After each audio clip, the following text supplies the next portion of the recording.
Хрватите милуваат да речат брцнете го прстот во море и ќе се поврзете со светот. Жителите на Риека на најдобар можен начин го ползуваат она што им го дарил Бог.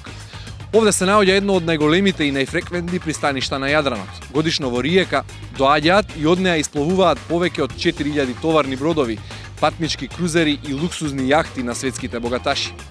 На пристаништето се истоваруваат 13 милиони тони стоки, главно нафта, јаглен, дрва, но и прехранбени производи, тропско овошје, житарици и масло.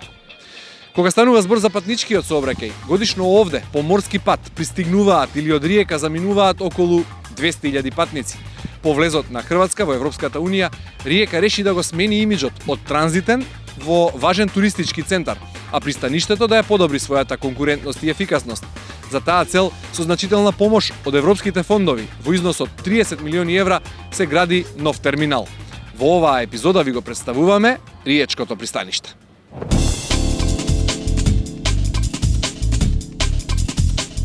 Со хасбуршка величественост, во раскошен стил и со австро-унгарски шмек. Многумина го одминуваат и одат на островите на Јадранот, но оние кои ќе направат пауза се воодушевени од шармот, културата и од ноќниот живот. Тоа е Риека, третиот по големина град во Хрватска, убаво уреден и чист.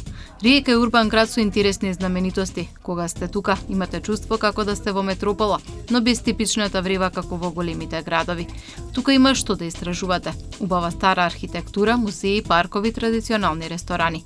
Модерните клубови крај море му ја донесоа титулата најдобар град за ноќен живот на Јадранската ривиера. Иако Риека не е типична туристичка дестинација со бескрајни плажи полни со лижалки и чадори, се уште има многу убави плажи каде што може да се побара свежина во жешките летни месеци. Риека има околу 120.000 жители. Статистиката покажува дека во 1990 година Риека била 13% побогата од Загреб. Во 2014 Загреб бил 51% побогат од Риека. Војната и транзицијата си го направиле своето. Во 2014 бруто домашниот производ по глава на жител во Риека бил $16.800, а невработеноста околу 11%. Во Риека е најголемото и најважно морско пристаниште во Хрватска. Со другиот дел од хрватскиот регион, градот е добро поврзан со патни, железнички и воздушни конекции.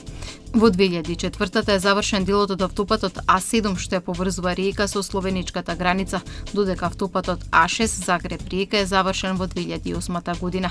Од 1970 година има аеродром, а со оглед на тоа што се наоѓа во близина на островот Крк, повеќе фокусира на чартер летови. Во последните неколку години аеродромот бележи зголемување на бројот на директни линии. Риека со директни железнички линии е поврзана со Минхен и Салцбург. Со траектни линии е поврзана со другите пристаништа и острови, но и со единствениот меѓународен пат кон италијанското пристаниште Бари.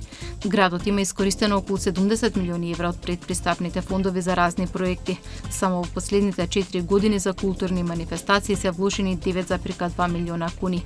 Управата на градот неколку пати поред е прогласена за најтранспарентна управа. Домаќински се трошат парите од локалната самоуправа, но и транспарентно се распределуваат средствата од европските фондови. Со пари од ЕУ се реализираат повеќе проекти за енергетска ефикасност, за заштита на животната средина, за подобрување на животот на младите, но и на ранливите категории граѓани. Риека е дел од проектот Иновативни решенија за животната средина во сообраќајот за паметни медитерански градови. Проектот чини 1,6 милиони евра, од кои 100.000 евра се наменети за градот. Риека има најголема зона на покриеност со бесплатен интернет, остварува и одлични туристички резултати. За 18% годинава е зголемен бројот на туристи за разлика од лани. 80% од гостите се странски туристи. Најмногу доаѓаат од Италија, Германија, САД, Франција, Полска, Велика Британија, Австрија, Унгарија и Израел. Од стадионот Кантрида, кој е прогласен за трет стадион, изграден на најнеобично место меѓу море и Карпи, до астрономскиот центар во градот, изобилува со места кои едноставно мора да се видат. Но откако ќе ги видите сите знаменитости, препуштите се на гастрономијата. Врвни морски специјалитети ве тераат да помислите дека сакате да се преселите токму овде, во Риека.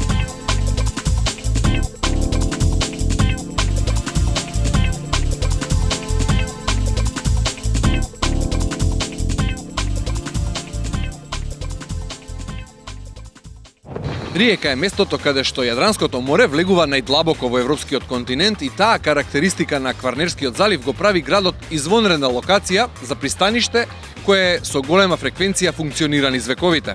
Денес пристаништото во Риека е еден од главните символи во градот со незамислива вредност за незините жители.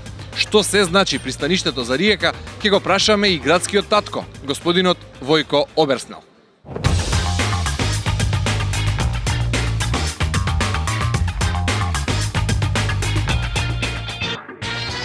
За значењето на пристаништето за градот Риека ќе ни каже градоначалникот Војко Оберснел.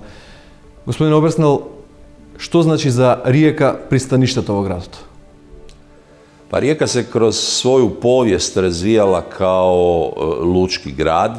Nije slučajno da je nastala upravo na ovoj lokaciji. Dakle, ovo je lokacija gdje je more na neki način najdublje ušlo u europski kontinent i naravno da predstavlja jednu prirodnu luku, što je Rijeka bila od rimskog doba pa naravno do danas.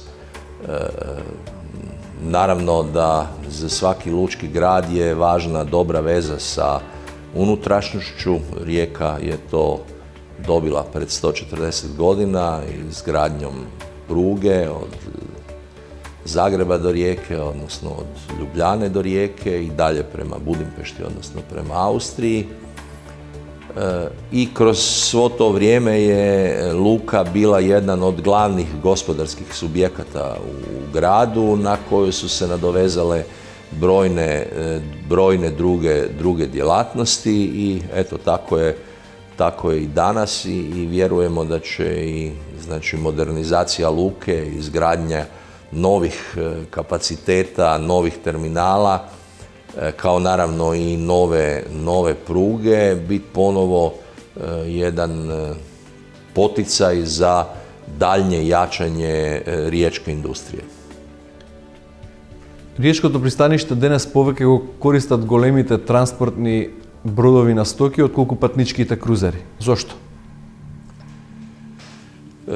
Prije svega, ova pozicija Rijeke sa tim duboko uvučenim morem u europski kontinent je izvrsna za upravo teretni promet, dok je nešto malo manje povoljna upravo za kruzere koji uglavnom kreću ili završavaju svoja putovanja u Veneciji i na tom putu Rijeka im baš nije uz put, dakle treba dosta skretati da bi se ušlo u duboki Kvarnerski zaljev.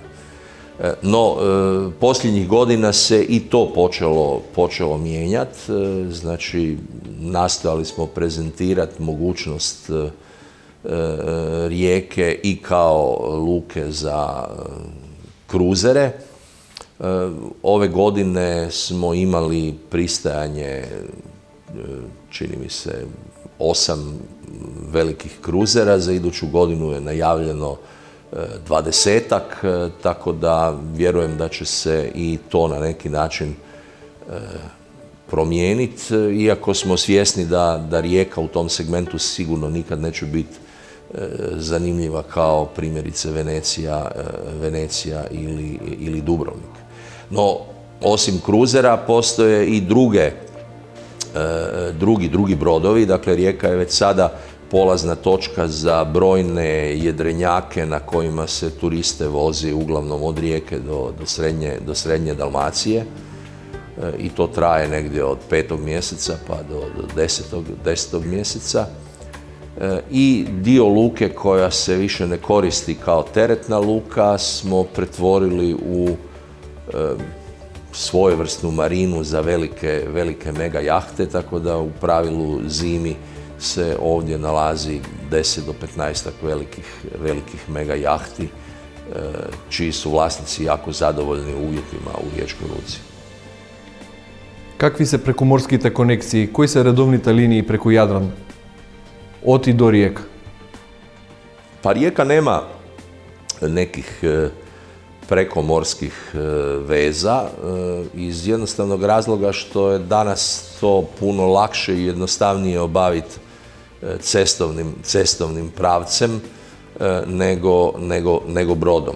Znači, puno je lakše doći na drugu stranu Jadrana u visini rijeke autocestom nego brodom, tako da je uglavnom taj prometni, dakle taj lučki promet baziran na teretu koji dolazi najvećim dijelom iz Dalekog istoka, nešto iz područja sjevernog Mediterana i u ovom turističkom segmentu, dakle kruzera i ovih jedrenjaka koji prevoze turiste. Прочитав некаде дека имате директна линија до Бари во Италија. Затоа да прашам. Postojala je, da, postala je linija koja je povezivala rijeku, znači preko Splita, Dubrovnika, do Barija, odnosno do Igumenice u Grčkoj. Međutim, izgradnjom autoceste ta linija je postala nerentabilna i ovo ljeto je bila prva godina u kojoj ta linija se više nije održavala.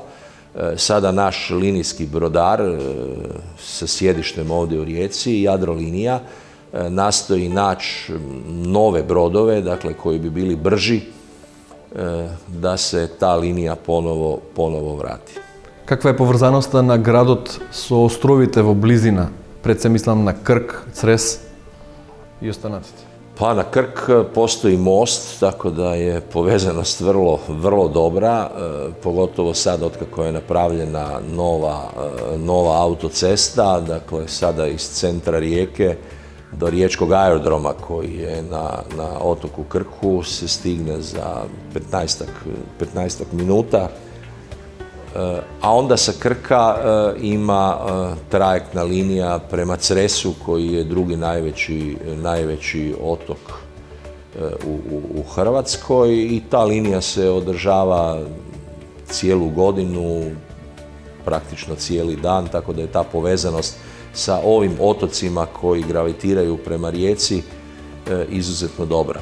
Za one udaljenije otoke, poput recimo Lošinja, Paga, postoje katamarani, dakle brzi brodovi koji polaze iz riječke luke i za nekoliko sati su na svojim odredištima na tim udaljenijim otocima. Tako da mogu reći da je u ovih zadnjih 8-9 godina ta veza sa otocima izuzetno dobra. Што финансиски значи за градот пристаништето во Риека? Градот наплатува концесија, голем број луѓе се вработени во риечкото пристаниште. Кои се другите финансиски бенефити?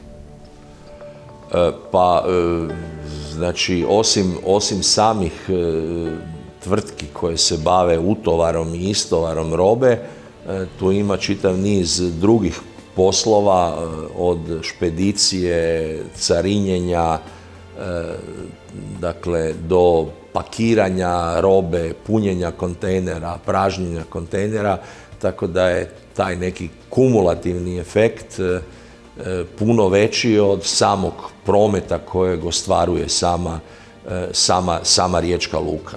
Naravno, tu su onda i benefiti od toga da brodovi koji dolaze ovdje, vrlo često ovdje kupuju vodu, opskrbljuju se sa različitim potrebnim stvarima, od namirnica pa do, nekih rezervnih dijelova ili nečeg drugog, tako da je taj učinak je vrlo značajan. Господин Девчич, ве молам на почеток кажете ни нешто повеќе за историјата на вашето пристаниште.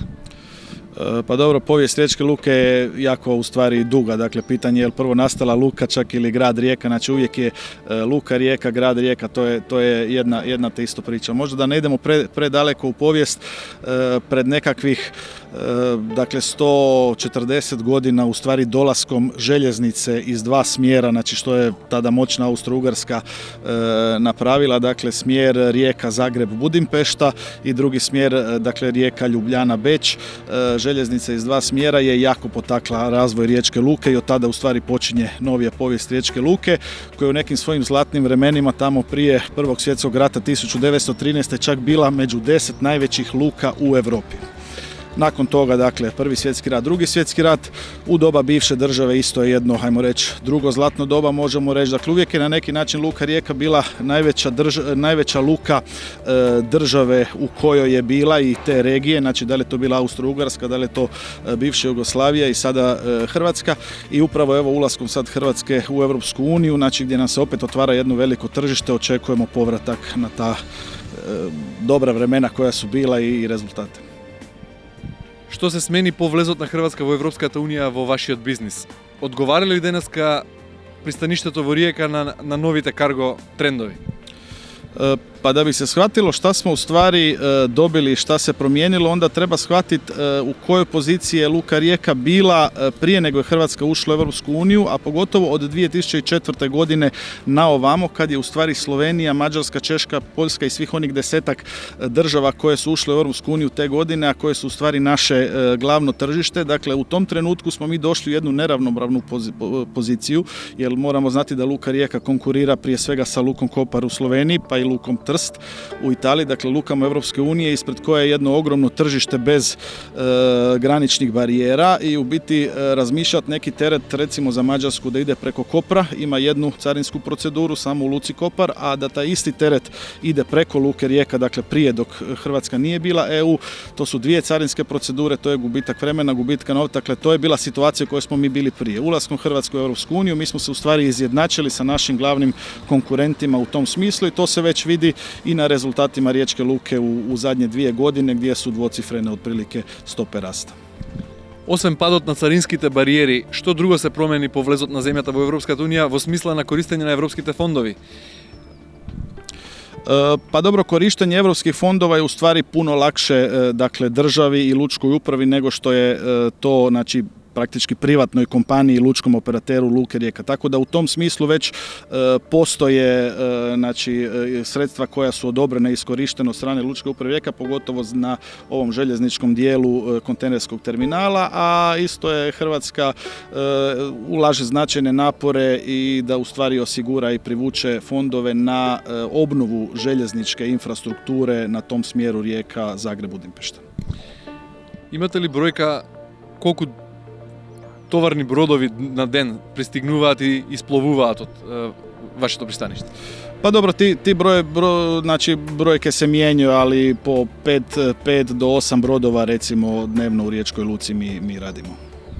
Ке може ли нешто ни кажете повеќе во врска со стоките кои стигнуваат овде? Што се истовара во контейнерите, а што во овие другите бродови? Pa, dakle, ajmo reći, taj proces kontejnerizacije koji dugo traju, u biti sve više i više tereta upravo uvlači u kontejnere, zato što je pogotovo na tim relacijama za daleki istok i ti brodovi koji su sada recimo u Riječku luku već dolaze brodovi sa 11.000 TU-a mogućnosti, dakle, kontejnerskih jedinica na sebi.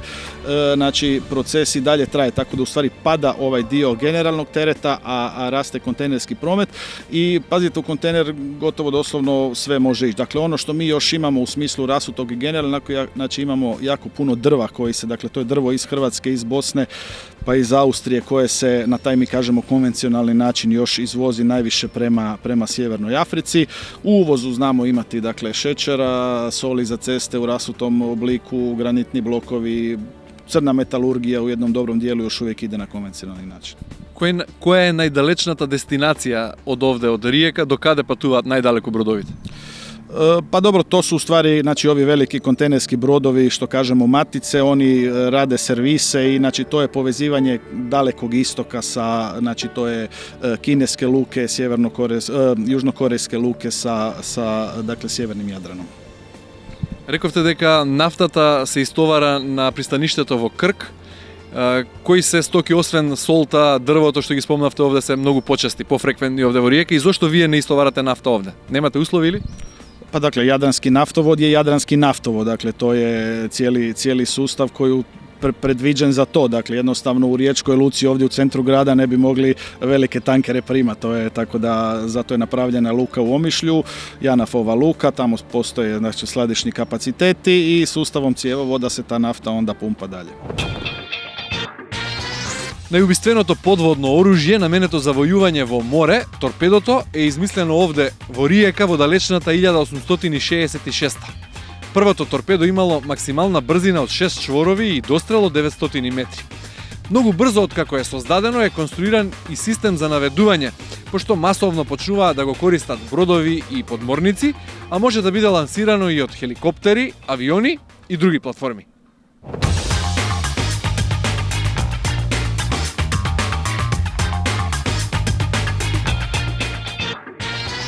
Пристаништето во Риека е слободна царинска зона. Што значи ова за робата што стигнува и за транспортерите? Slobodna carinska zona uvelike olakšava postupak robi zato jer smanjuje troškove iz razloga jer se smanjuje, nije potrebna bankovna garancija za osiguranje robe dok se nalazi u slobodnoj carinskoj zoni. Isto tako je neograničeno vrijeme skladištenja robe u slobodnoj carinskoj zoni što bi negdje drugdje značajno trošak bio. Prema tome smanjuje se trošak robi.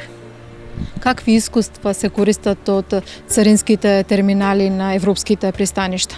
Pa mi kao carina u Rijeci, odnosno kao carina koja pod nadležnošću ima kontejnerski terminal u luci Rijeka, član smo grupacije Odisud, to su luke južnih mora, carine u lukama južnih mora gdje se nalazimo jedanput ili dva put godišnje i usklađujemo svoje postupke i procedure da ne bi došlo do različitog postupanja i kažem stalno se usklađuje rad. Какви промени направи царината за да се доближи до европските правила и закони? Pa postao je akcijski plan koji se provodio 5 godina prije nego što smo ušli u Europsku uniju gdje smo morao promijeniti, uskladiti velik broj zakona, propisa, akata sa Europskom unijom. To je bilo oko 250 akata koje je Carinska uprava morala donesti. Istovremeno s tim morala se izvršiti obuka carinskih djelatnika kao i obuka gospodarstva, pa smo u skladu zajedno sa Hrvatskom gospodarskom komorom vršili obuku gospodarstvenika da znaju kako će to biti poslovanje od ulaska u Europsku uniju. Drugi veliki problem, odnosno druga velika stvar koju se napravila su informatička podrška svim tim zakonima, znači prešla je Hrvatska carina kompletno e-carina, više se ne upotrebljavaju nikakvi papiri prilikom carinjenja, sve se vrši elektronskim putem.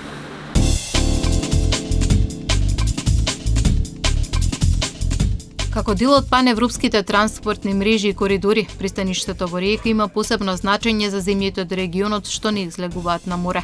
Во 60-тите години било главно транзитно пристаниште за земјите од Подунавскиот регион. Со либерализацијата на железничките оператори како и влезот на приватен капитал се зголемуваат неговата ефикасност и конкурентност. Пристаништето располага со 8 терминали и е најголемиот оператор во Хрватска со вкупен износ на товар на повеќе од 4,1 милион тони во 2014 година. Пристаништето во Риека е специјализирано за испорака претовар, складирање, транспорт на дрво, тропско и друго овошје, житни и маслодајни растенија. Европската унија и Хрватска стратешки и оперативно ги поддржуваат инвестициите во пристаништето и железничката инфраструктура, за да се подигне капацитетот на сообраќај и да се отстранат тесните сообраќајни грла. Структурните и кохезиските фондови на ЕУ ќе действуваат како значајна поддршка за инвестицискиот циклус во пристаништето и во железничкиот сектор. Европската комисија предложи доделување од 13,1 милијарди евра од фондовите на ЕУ за 276 проекти во областа на транспортот. 3 од овие проекти се хрватски. Проширувањето на пристаништето во Риека ќе чини 35,5 милиони евра, а се финансира со 30 милиони евра од Европската унија. За проектот железничка инфраструктура се планирани 8,5 од 10 милиони евра, додека третиот проект наменет за пловниот сообраќај низ Дунав е вреден 2,3 милиони евра. Вкупно 47 милиони евра пари од структурните фондови на ЕУ за овие 3 проекти. Пристаништето во Риека го реализира и проектот Развој на мултимодална пристанишна конекција во Северниот Јадран и нивна успешна интеграција во централната мрежа. Со 2,8 милиони евра е кофинансиран од фондовите на ЕУ.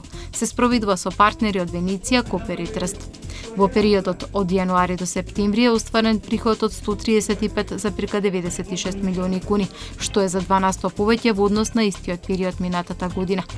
Продажбата на услуги на домашниот и странскиот пазар е зголемена за 6%. Во првите 9 месеци од годинава пристигнал товар од 3,14 милиони тони, што представува зголемување од 7% во споредба со истиот период од минатата година. Новите инвестиции и имплементирањето на новите карго трендови треба да го направат и поконкурентно. Оптимизам дава изградбата на контейнерскиот терминал на брегот Загреб. Договорот за концесија, склучен со пристаништето во Риека, истекува во 2042 година. Инвестициите ќе помогнат да се создадат поволни услови за економски раст и отворање нови работни места. Корист ќе имаат и граѓаните и компаниите. Со проширувањето и модернизирањето на капацитетите, пристаништето во Риека станува важна алка за проток на стока меѓу Централна и Источна Европа со останатиот дел на светот.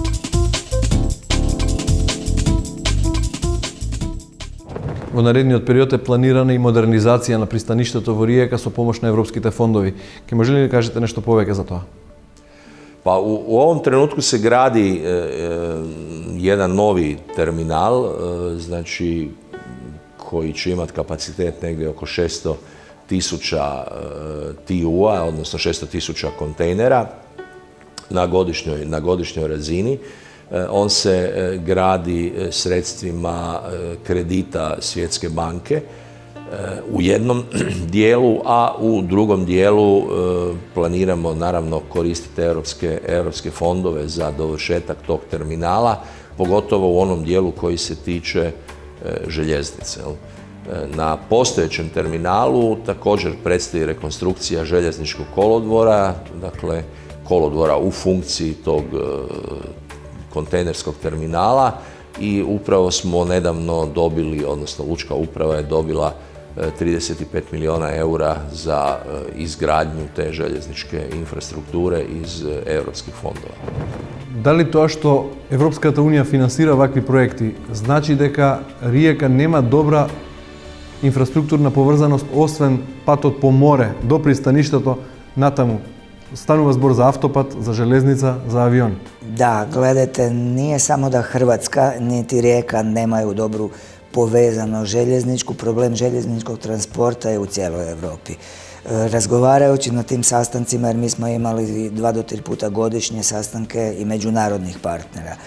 I svaka zemlja partner ima svoje specifične probleme. Tako, na primjer, u Španjolskoj je najveći problem da imate 4 profila različita željezničkih pruga. Znači 4 različite širine, to je ogroman problem. U Sloveniji je recimo problem elektrifikacije, u Hrvatskoj je problem tunela. Svaka od zemalja imate određene probleme, ali zato se na kraju su se sva ta mišljenja i sve te studije na nivou svih zemalja partnera, one su se objedinile u jedan dokument koji smo nazvali manifesto i sva ta uska grla i sve te prepreke smo predali u Briselu tijelima Evropske unije koja su zadužena za željeznički transport kako bi u budućnosti mogli reagirati i izrađivati nove tendere koji bi u nekim idućim projektima Evropske unije nudili novac da se otklanjaju takvi problemi na različitim željezničkim mrežama evropskih zemalja članica. За каков друг европски проект конкурирате и планирате во наредниот период да го спроведувате? Pa dobro, ja radim u odsjeku za promet, znači mi pratimo tendere koji su vezani uz promet. Evo ga, trenutno imamo ponude za 1-2 međunarodna projekta i još odlučujemo za koji ćemo se prijaviti, vidjeti. Evo ga, Luka La Spezia ima jedan projekt, a kao što smo nedavno saznali i Lučka uprava Rijeka je ušla u jedan obiman projekt evropski gdje se oni u ovom slučaju su u svojstvu vodećeg partnera. Дали со влезот на Хрватска во Европската Унија се олеснија конекциите прекуморски на риека со европските и азijskите pazari?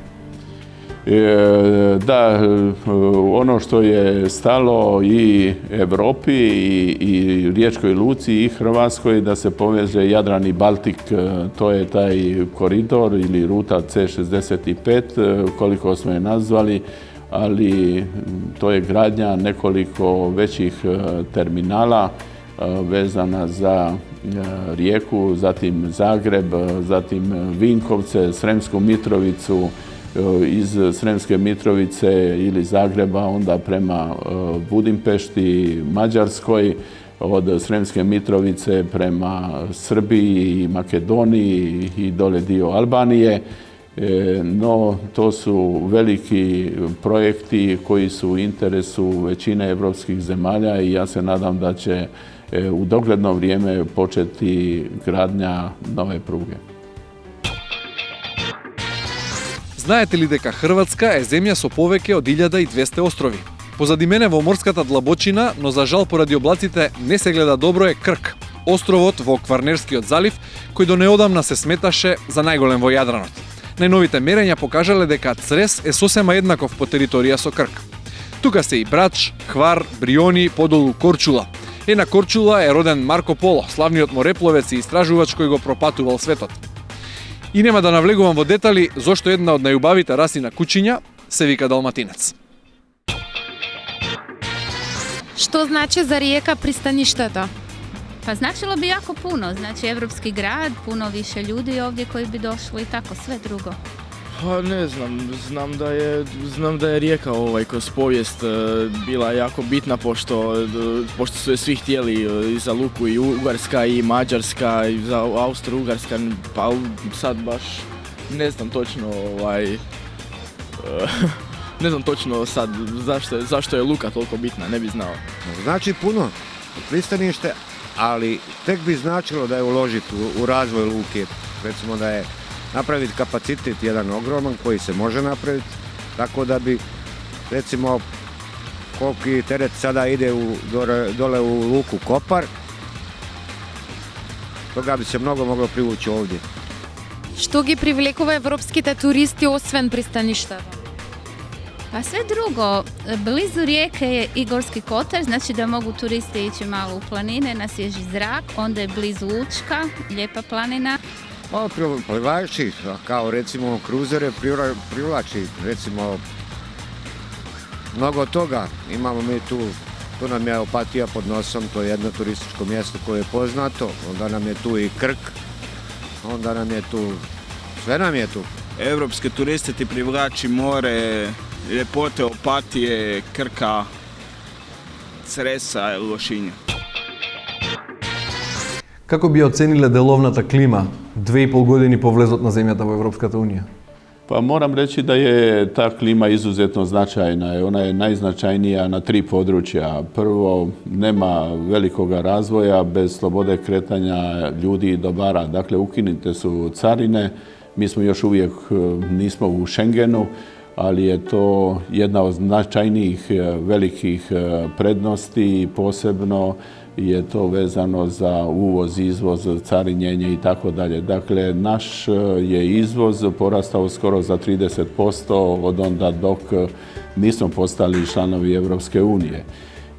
Drugo jedno veliko područje i za našu zemlju, ali će potrebati još malo, to je eura. Mi zato nemamo još određene uvjete da bi proglasili euro kao svojom nacionalnom valutom. Do toga treba čekati po meni još skoro 10 godina da bi se ispunilo ono što EU traži, jer Hrvatska sigurno za to vrijeme neće moći ispuniti taj drugi kriterij.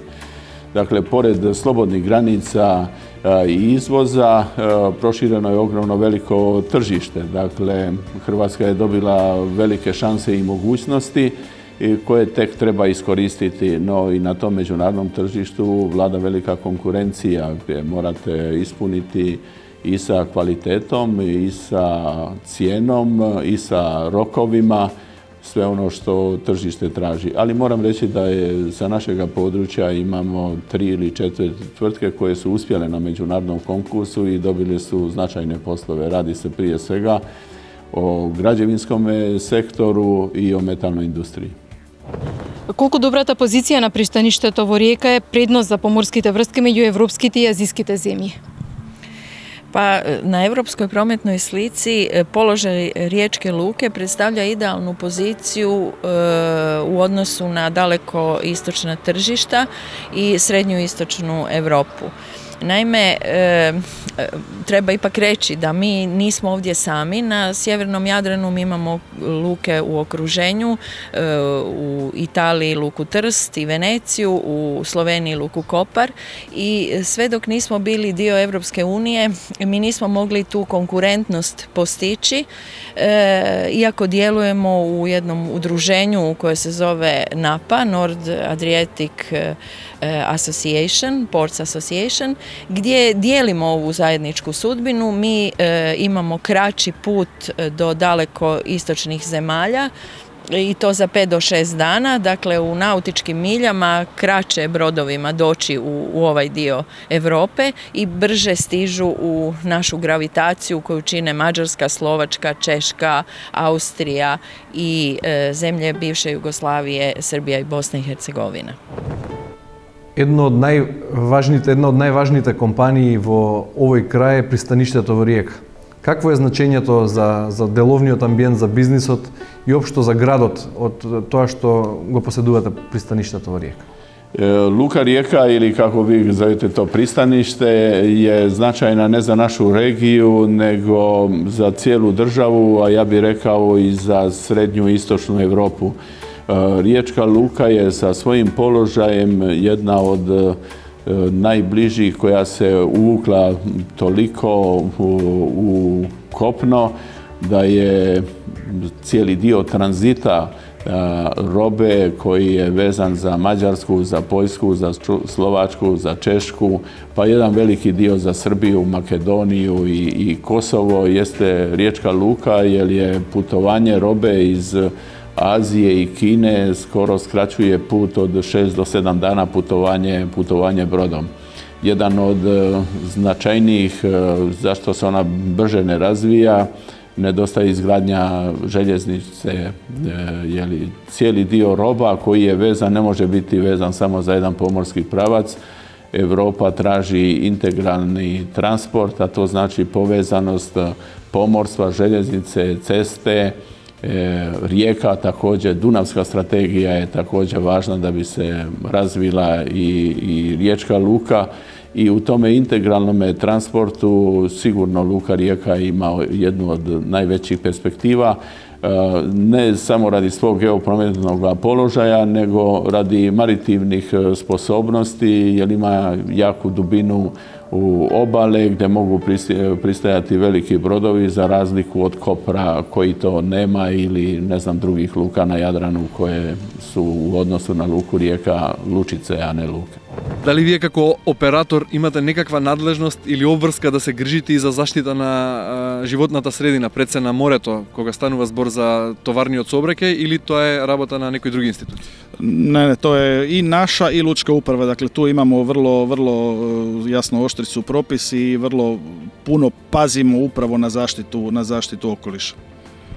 Тоа е се во склад со правилата на Европската унија како беше претходно? Pa apsolutno i sve strože i strože, dakle jako puno se polaže na to. Вечноста почнува и завршува со морската плима. Оваа мудрост и гарантира на Риека светла иднина, а надлежните во градот, на пристаништето и жителите посветено работат да му обезбедат на градот здрава европска перспектива. Јадранот продолжува да жубори, а брановите да ја испишуваат секоја нова страница од риечката историја. Довидување.